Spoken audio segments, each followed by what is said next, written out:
Hello, welcome to Nationwide. I'm Ruth Aguele. Before we begin, let's remind you that you can follow this news broadcast live on our website is nta.ng/live. You can find us on YouTube, NTA News Online. On Twitter, we are at NTA News Now. You can visit our Facebook page, that is NTA Network News, and on Instagram, you find us NTA Network for all the updates. Let's begin from Ukraine. Ukraine issues. Nigerian Minister of Foreign Affairs Jeffrey Onyama has expressed gratitude to Dmytro Kuleba, Foreign Minister of Ukraine, for approval given as promise to establish a humanitarian corridor and authorize evacuation of Nigerian students from Sumy starting on Monday, 7th March 2022. In a tweet, the minister said the big challenge is procuring buses, adding that Nigeria is doing everything to make it happen. He commended the commitment by Nigerian ambassador to Ukraine, Shino Alege. In another development, the federal government has refuted an alleged ongoing registration of Nigerian volunteers into the fighting force of Ukraine at the Ukrainian embassy in Abuja. A statement by spokesperson of the Ministry Foreign Affairs Ministry, Francisca Oma Yuli, says the ministry contacted the embassy to verify the speculation, and the Ukrainian embassy refuted the allegation, but confirmed that a number of Nigerians had approached the embassy indicating their willingness to fight on the side of Ukraine in its ongoing conflict with Russia. Furthermore, the embassy clarified that the Ukrainian government is not admitting foreign volunteer fighters and as such disassociated itself from the claim that it's requesting $1,000 from each Nigerian volunteer for air ticket and visa. This statement further clarifies that as a responsible member of the international community and consistent with its obligation under international law, Nigeria discourages the use of mercenaries anywhere in the world and will not tolerate the recruitment in Nigeria of Nigerians as mercenaries to fight in Ukraine or anywhere else in the world. The federal government will continue to engage with the Embassy of Ukraine in Nigeria and other relevant authorities to prevent this possibility. Let's turn to other issues. The suspended Deputy Commissioner of Police, DCP Abba, and 6 others have been arraigned by the National Drug Law Enforcement Agency before the Federal High Court sitting in Abuja. Let's hear that report now. Abba and 6 others are standing trial on 8-count charge, which border on alleged drug trafficking, tampering with evidence and other offences. Abba and other police officers who are part of the Inspector General of Police Intelligence Response Team pleaded not guilty to the counts, while the 2 alleged drug traffickers pleaded guilty to the charge preferred against them. After taking their plea, counsel to NDLEA Joseph Sunday prayed the court to fix a trial date for the 5 defendants who pleaded not guilty, while Kanu Agabi, who led the defense team, informed the court that bail application has been filed. The prosecution counsel declined to speak, but one of the defense counsel speaks.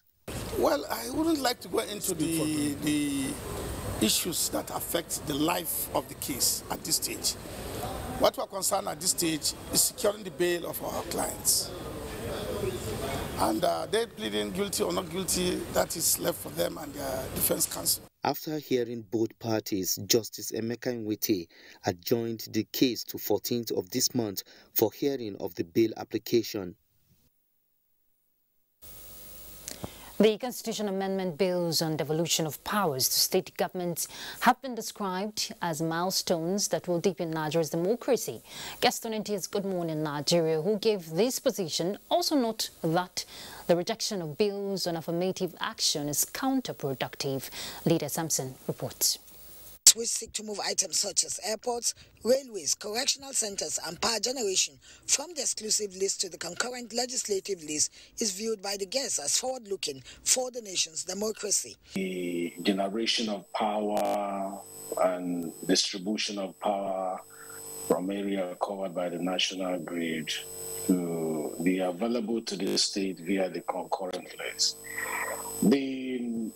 The reason behind this is to stimulate development in the sub-regions. It's important that we'll start, opening up the space for economic stimulation and development. We understand that the major problems we are facing today regarding the issue of rejection or acceptance has to do with the legal operational framework, that is the Constitution of Nigeria itself. Women, however, are still not smiling over the rejection of gender inclusion bills at the National Assembly. The bill the one we didn't pass, the one that has to do with women, especially bill number 35, bill number 37, and the bill number 68. These are the bills that have generated so much concern for Nigerians. Many of us, especially the women in the Senate and House of Representatives, canvassed very vigorously to get our colleagues to join us in passing that bill. And we feel that those bills are very progressive in nature. I think in general, let's just get back to the fact that out of the 68 bills, majority of them passed, was a good thing. But out of the 19 that failed, it was very disappointing to learn that 5 of the bills that focused on or gender-related or women-related all failed. However, with the disparity between the numbers of the bill passed by both chambers of the National Assembly, a harmonized version is being inspected before transmission to the Houses of Assembly for concurrence, while Nigerians keep their fingers crossed. In Abuja, Lydia Samson, NTA News. Revisit and reverse the bills in court not reflecting the general interest of Nigerian women. The National Council for Women's Societies tells the National Assembly at a press briefing held at the Council's headquarters in Abuja. Momso Demiandati will give us the details now. Statistics indicates that women constitute half of Nigeria's population. Yet, this has little or no impact on the political landscape of the nation. In view of this, the National Council for Women's Societies called for this meeting, seeking the National Assembly to reverse bills passed within the past few days that seek to suppress the general interests of women. The National Council of Women's Societies, which is the umbrella body of all organizations, associations and groups in Nigeria, considers this a sad state of affairs. Thus, we call on the 9th Assembly to stand tall and be on the right side of history, to immediately look into how they can redress this gross imbalance that has seized a country of an estimated 200 million people, where women do not have a voice. Nigerian women should not be made irrelevant to the progress and future of this country. Our voices deserve to be heard. Women need a lot of legal backings to be able to look at what has been their legal constitutional right in order of their presentation of their right. The Center on behalf of Nigerian women is calling for an end to bias against women in the country and globally. Momso Damien Ati, NTA News. The Chairman Senate Committee Information and National Orientation, Senator Danladi Sankara, has urged state assemblies to do due diligence in considering the constitution alteration bills passed by the National Assembly. A statement by Senator Sankara observed that the review of the constitution remains one of the major and critical roles of the legislative arm of government and should be done with utmost patriotism. He noted that some of the bills passed, such as financial political and administrative autonomy of local governments, state assemblies and judiciary, and devolution of powers on some items are apt and should not be politicized, as he advised Nigerians to speak to their representatives in their state assemblies on what they want as the end product of the amendment. The senator, however, implored the media to give adequate publicity to the state assemblies during the consideration of these bills, just as it gave to the National Assembly. In view of their professional callings in all aspects of national development, retired permanent secretaries say they have much to offer as technocrats in making the economy to not only boost but expand in response to the dynamics of modern global outlook. This was at a national executive meeting of the group in Abuja. The permanent secretaries are not all the time. Some of them are useful. They can assist governments. And therefore, we all come together and provide solutions and problems of the state in our respective areas. We have branches in all the states.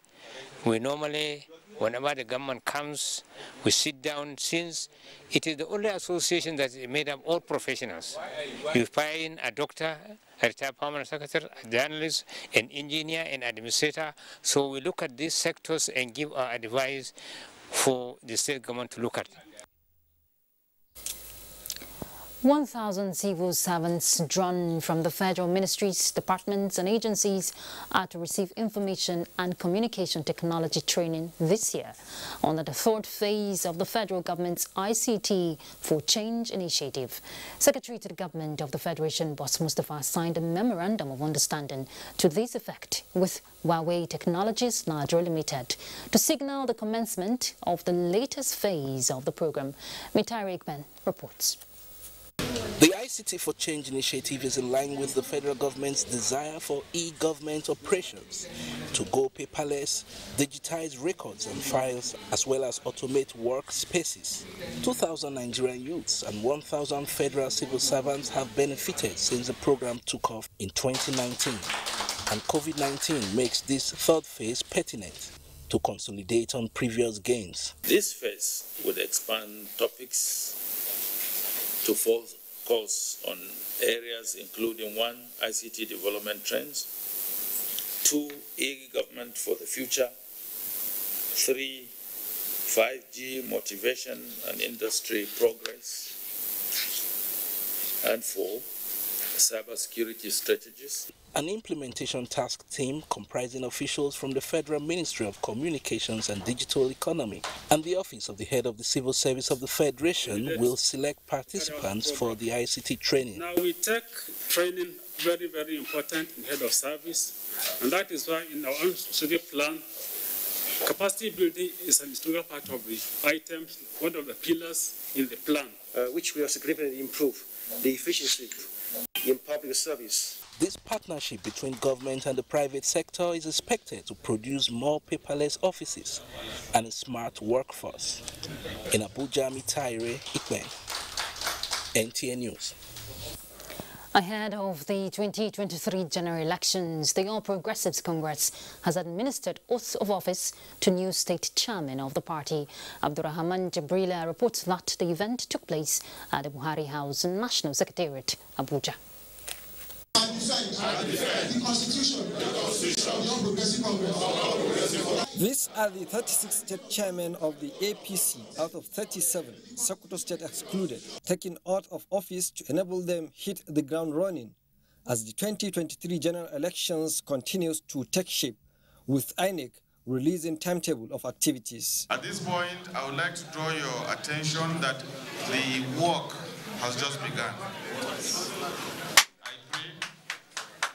And I hope that by the time you get back to your respective states, you will unite the party in your various states. So please remember those that stood for you and be a leader in your various states.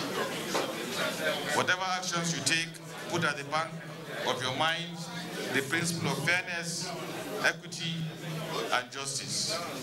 So on behalf of President Muhammadu Buhari and members of the Caretaker Committee, I would like to congratulate you. The acting chairman, APC Caretaker and Extraordinary Convention Planning Committee, said a committee has been set up to address all contending issues in the Sokoto State APC crisis. Abdurrahman Jibrila, NTA News. All right, we head into Lagos now to join Michael to serve us the next set of reports. Michael? Thank you, Ruth. The Electoral Act 2022, signed by President Buhari, has been described as a watershed in the consolidation of the nation's democratic journey. This was the view of experts who commended the decision of Mr. President, with emphasis that the onus now lies on the electoral umpire, INEC, to ensure credible elections. Adiola Komiakere reports.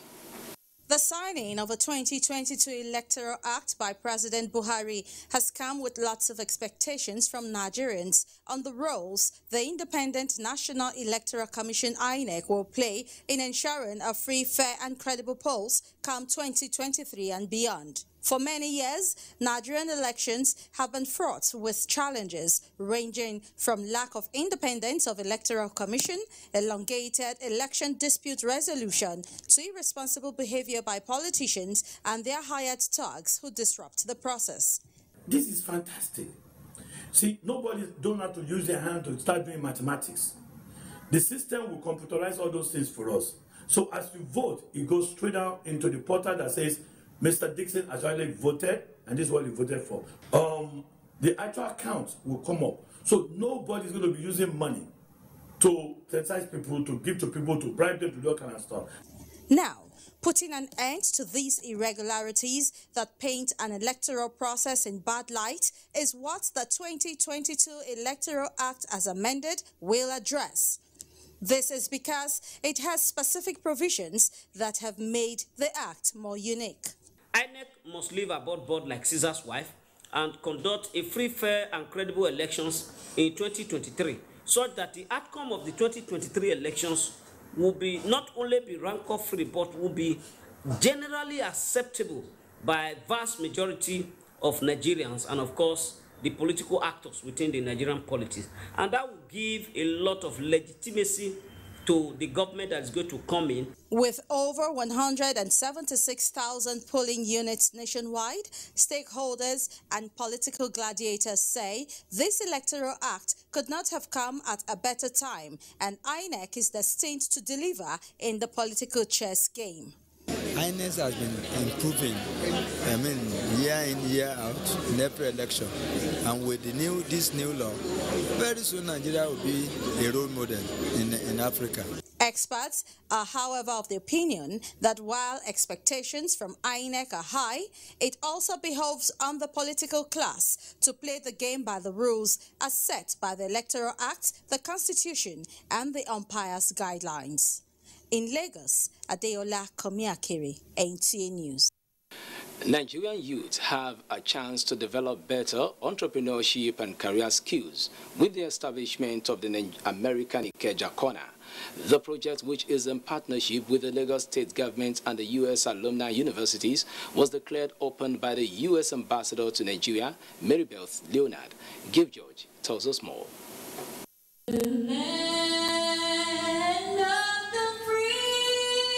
The American Corner Ikeja, Lagos, officially declared open to enhance the historical relationship between the American people and the Nigerian community.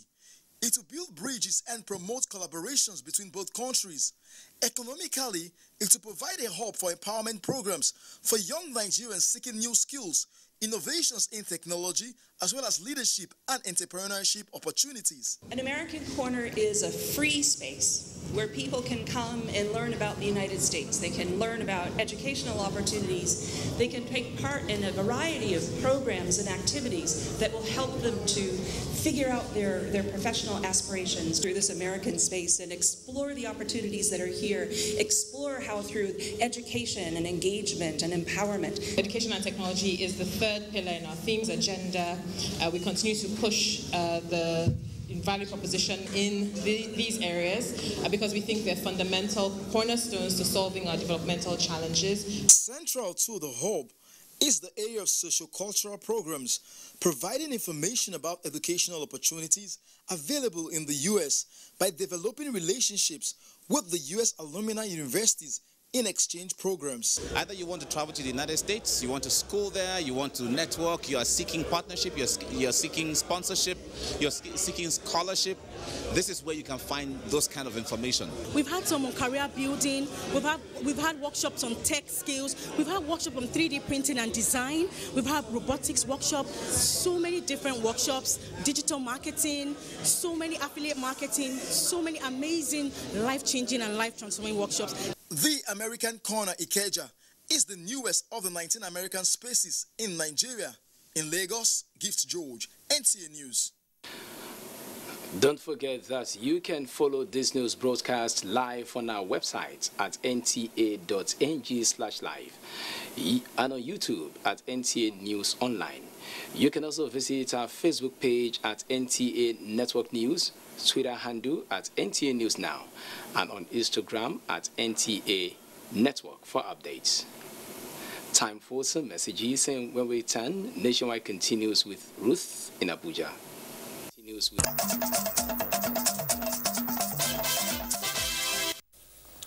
Welcome back. The Chief of Naval Staff retreat with principal staff officers, commanding and commanders of autonomous units and establishment is underway at the Naval Headquarters with the theme Optimizing Nigerian Navy Operational Efficiency in a Challenging Economy, the Role of Leadership. Let's hear from Defense Correspondent Najatu Tijani.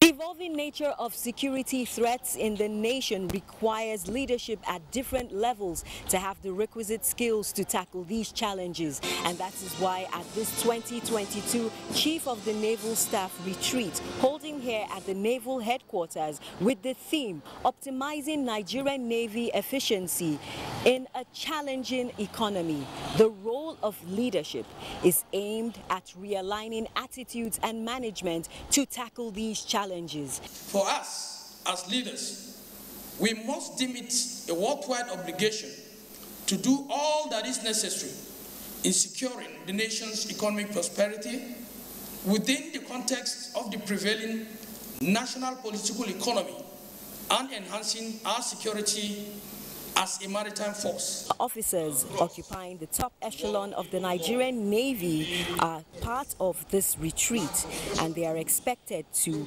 revise their roles in their new offices to have a better understanding of current realities. This retreat will give them the enabling environment to brainstorm on experiences of the past year while focusing on how to realize the outstanding deliverables of the Chief of the Naval Staff's strategic directive.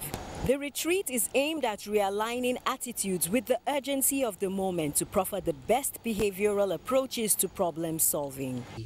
Najatu Tijani, NTA News. National President of Police Officers' Wives Association, Hajara Al-Khali Baba, has called on spouses of security agents to intensify prayers for their husbands to find lasting solutions to the lingering security challenges facing the country. She made the call while at a two-day working visit to Nasarawa State. Replong Domtor reports.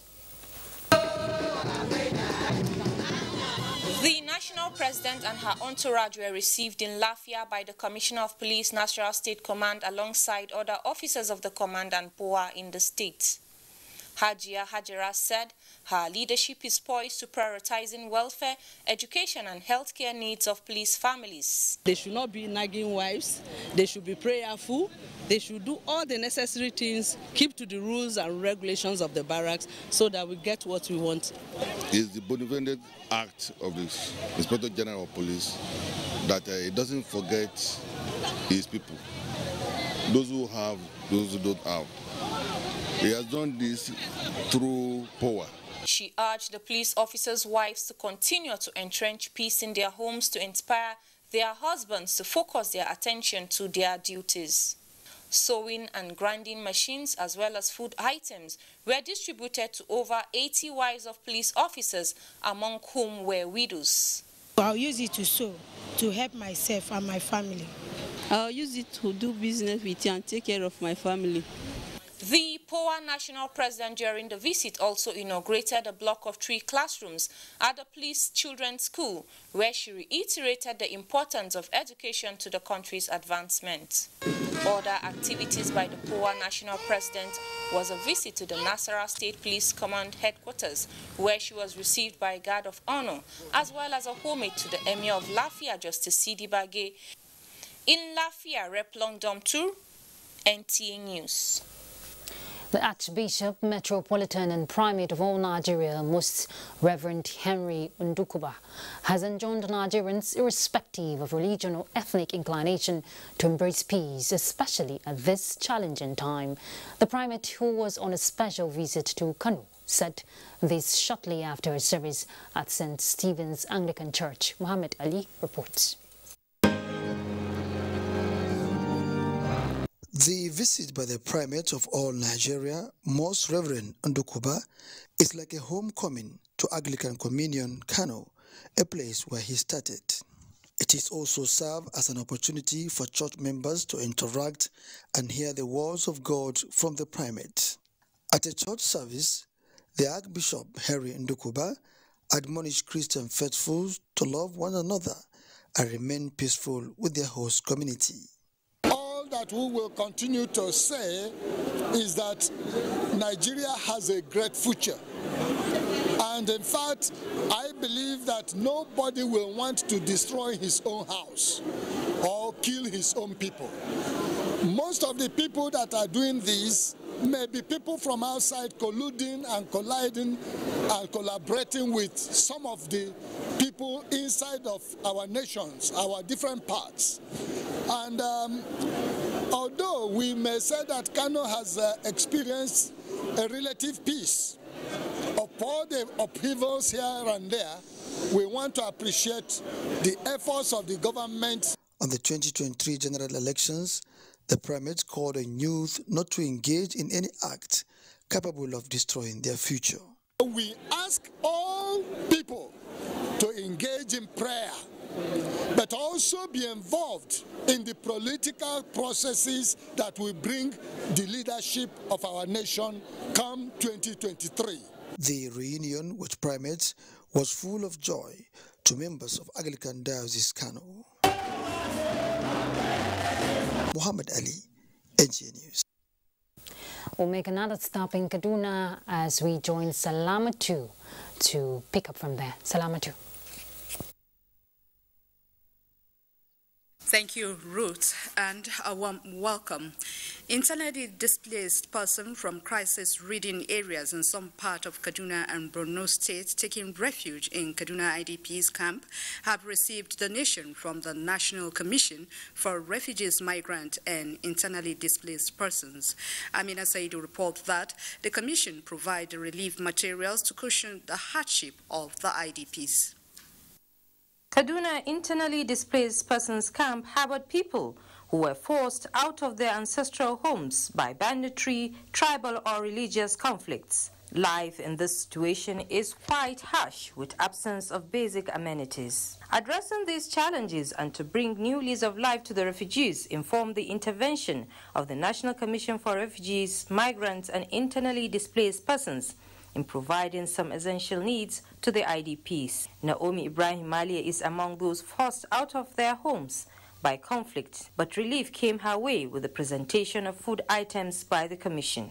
What they give us, we are saying thank you, and we are going to also take it to our family and use it in the rightful way. The National Refugees Commission said items donated are temporary measures to relieve them from hardship. Kaduna State is one of the states that we normally come to assist the IDPs there. We are here for Jukin, local government and persons of concern. If you notice here, you see that some of the IDPs are even coming from Borno State.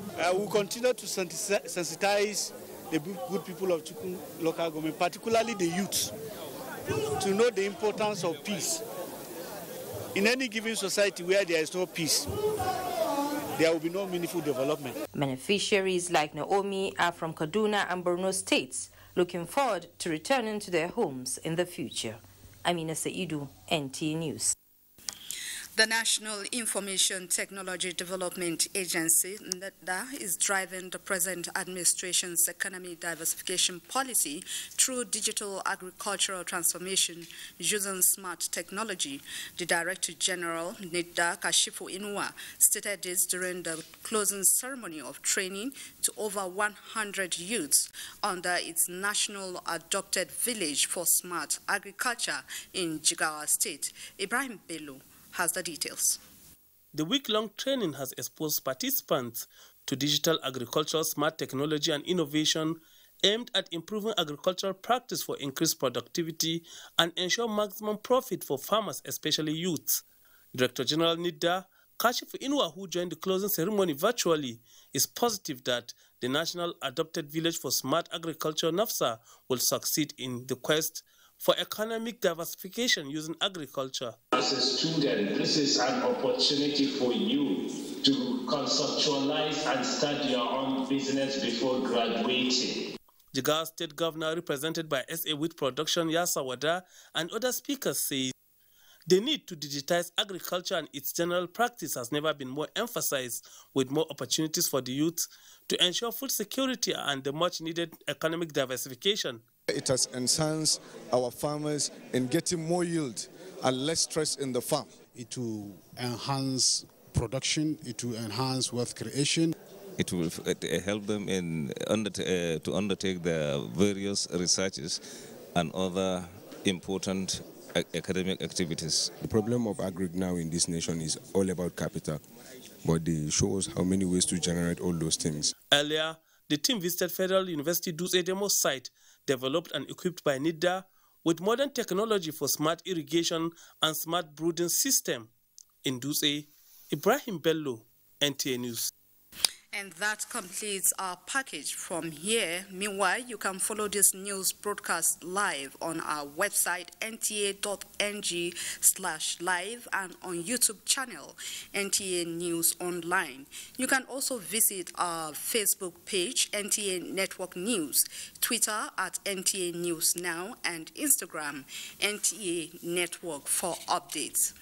Meanwhile, we'll be joining Zenret from our Jos Network Center, but after this timeout. Please stay tuned.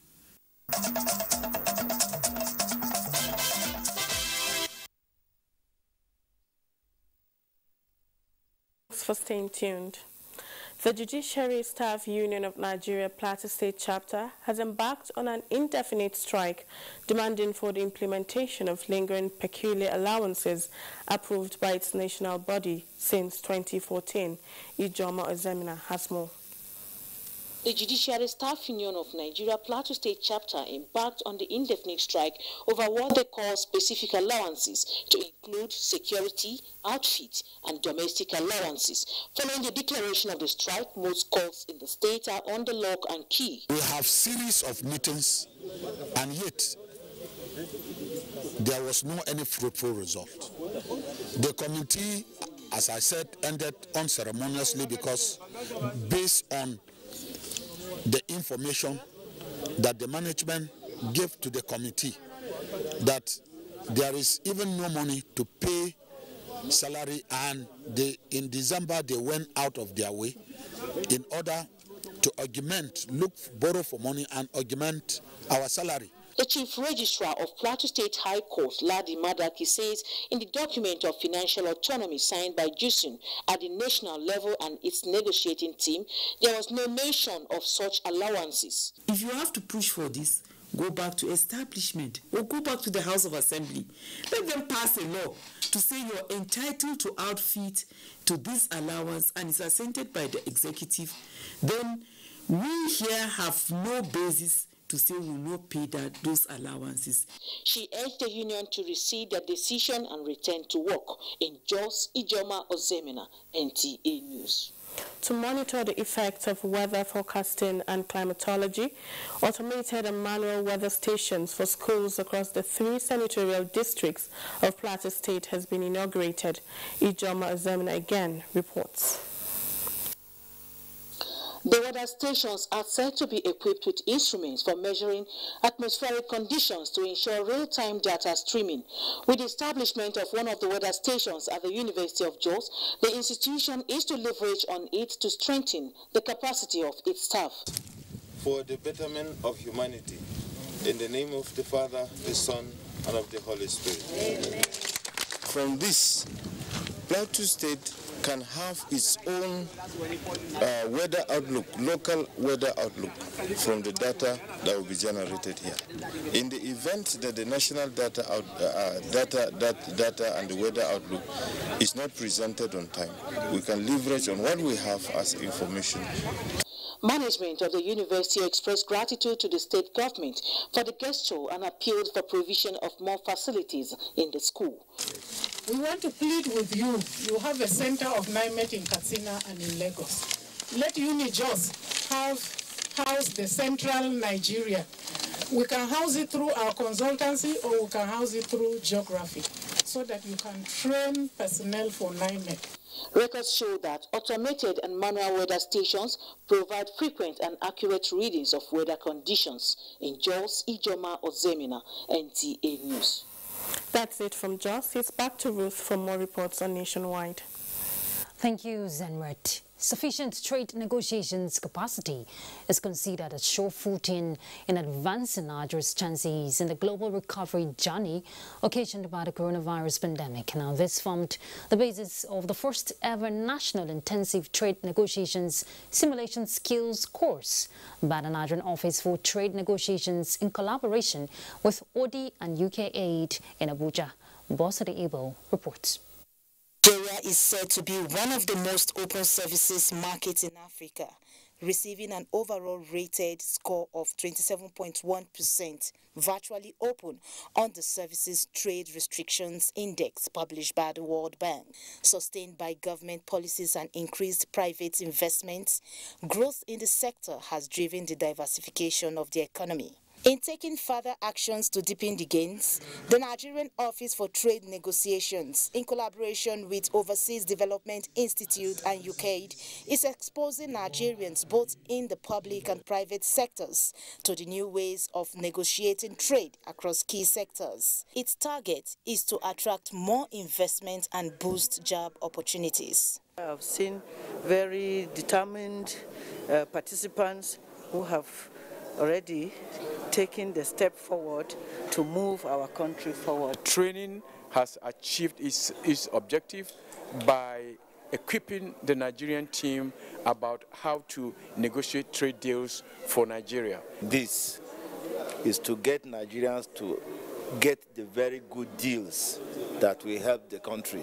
Leah Katung Babatunde, a business, financial and economic correspondent of the NTA, is one of the participants who benefited from this skill development. She says with the lapses that saw Nigeria lost being the host country for the AFCFTA headquarters, training like this would better equip Nigeria for future negotiations. This, in a way, would help us to get there to the negotiating table subsequently better equipped. First, the African Continental Free Trade Area, and then, of course, in the larger world economy. The objective of this training is to enhance the negotiating skills of government officials by deepening their understanding on multilateral and bilateral negotiations for better service delivery. In Abuja, Bosade Ibo, NTA News. Africa must shift from climate mitigation to adaptation to avoid pending food and water scarcity on the continent. This advice is coming from the Nigerian Office of the Global Initiative for Food Security and Ecosystem Preservation while reacting to the report released on the 20th of February this year by the Intergovernmental Panel on Climate Change. The impacts and the costs of climate are very compounding at the moment. Food and water are at risk, and that if we overshoot the baseline, that is the Paris Agreement focus, to keep temperatures below 1.5, then it means that there will be irreversible damage to the climate system. We must include in our developmental plans a robust policy of maintaining green surroundings. 2, discourage the application of herbicides in our agricultural practices. 3, institutions and agencies championing regreening of our landscapes. 4, encourage utilization of alternative sources of energy. We most sincerely appreciate the President of the Federal Republic of Nigeria being signatory to the Paris Agreement. During the COP26, he assured the world that a law to that effect will be enacted in Nigeria. When he came back, he signed the bill. And looking at it, we are craving, we are pleading with the President to please, having signed this law, to give effect to it. 1, by constituting the council, by appointing a director general that will head the secretariat, by appointing all the regional coordinators that will work as the feeders to the national secretariat as provided for this. The IPCC report on climate change there. Let's turn to other issues. The Chief Executive Officer of the Nigerian National Petroleum Company Limited, Mele Kolokiari, led key players on inspection of petrol stations in Abuja for an on-the-spot assessment. Lydia Sampson reports. The CEO of NMPC Limited, it is not enough to massively truck out petroleum products across the country. Ensuring it reaches retail stations and is dispensed to motorists seamlessly is key.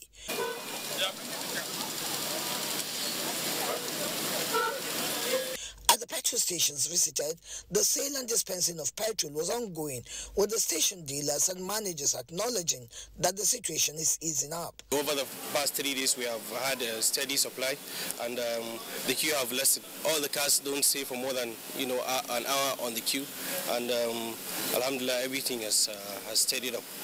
We have about 18,000 before discharging. This 45 for now. And you can see the tension now is getting down gradually. So for now, I don't think we have a major challenge. The NMPC CEO assured that the company and key players are working assiduously with the daily directives from President Muhammadu Buhari to mitigate the supply challenge. We are loading product all over the country in all the depots 24 hours. Truck numbers are increasing. Normalcy is returning gradually.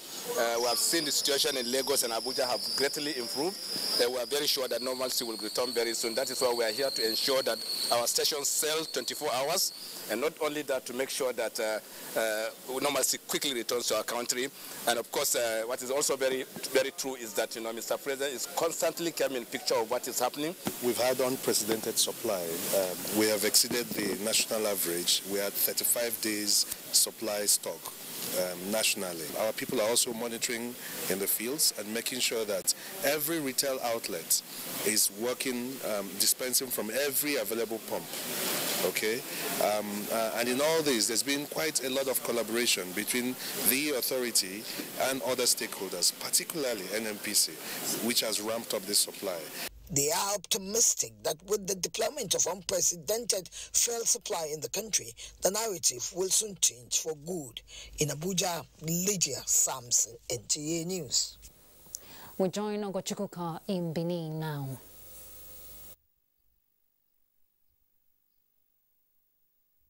Thank you for joining us. The Independent National Electoral Commission, INEC, is taking steps to make registration of permanent voters' cards, PVC, easier through devolution of the process, as is ahead of the forthcoming governorship election in Ekiti State. And to this end, the election management body is taking the continuous voters' registration to the various wards of the 16 local government areas of the state for easy access. Tayo Shaw reports that this was the focus of the discussion by key players held at the INEC office in Ado-Ekiti. As the people of Ekiti State are gearing up for the June 18 governorship election, INEC is taking further steps to give the people opportunity to have access to their permanent voter cards, PVCs. And the registration should stop 90 days. The stakeholders forum was to acquaint Ekiti people with the provisions of the law and plans to take the PVC's registration and other related processes to the 177 wards of the state. And it will give room to those who have attained the age of 18 to register and allow those who are yet to register to do so. Also, people who have problems with their PVCs, as well as those who have transferred from their various locations, to make use of the opportunity to be provided during the exercise. Undoubtedly, you cannot achieve a seamless and successful election without your population. We solicit further for your all-hour support and genuine advice on every aspect of our operations. Representatives of political parties and other stakeholders at the forum commended INEC for the initiative and promised to take the message back to the people. In Ado-Ekiti, Tayo Osho, NTA News. And as the global community prepares to mark Women's Day, the focus in Ondo State is on a paradigm shift to lift the female gender out of poverty. Olushola Komalafe reports. Goal 5 of the Sustainable Development Goals, SDGs of the United Nations, is to ensure women's full and effective participation and equal opportunities for leadership at all levels of decision-making in political, economic, and public life by 2030. In achieving this goal in Ondo State, the Office of the Special Advisor to the Governor on Gender is empowering women in Ondo State to be more equipped in all areas for a sustainable future. We need for our women to actually be up and doing when it comes to beginning action, when it comes to doing things greatly, with a new mindset, and also see the new paradigm, which we believe will take them to the next level. The women are told not to see themselves as superior to men in their pursuit of gender equality, but complement men to make the society a better place. In life, you must have a vision. You must have a mission.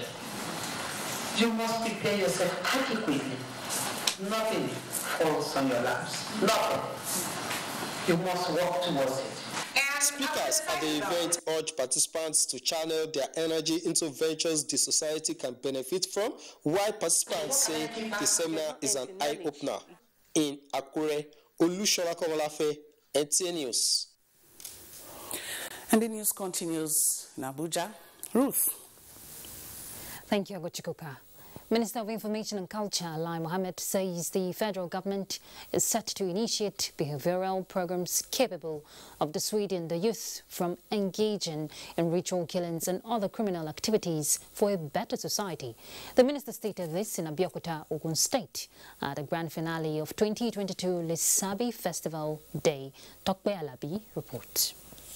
The annual Lishabi Festival is to showcase and foster the virtues and values of the legendary Lishabi Agbongbu Akala in order to further develop Egbaland and Ogun State.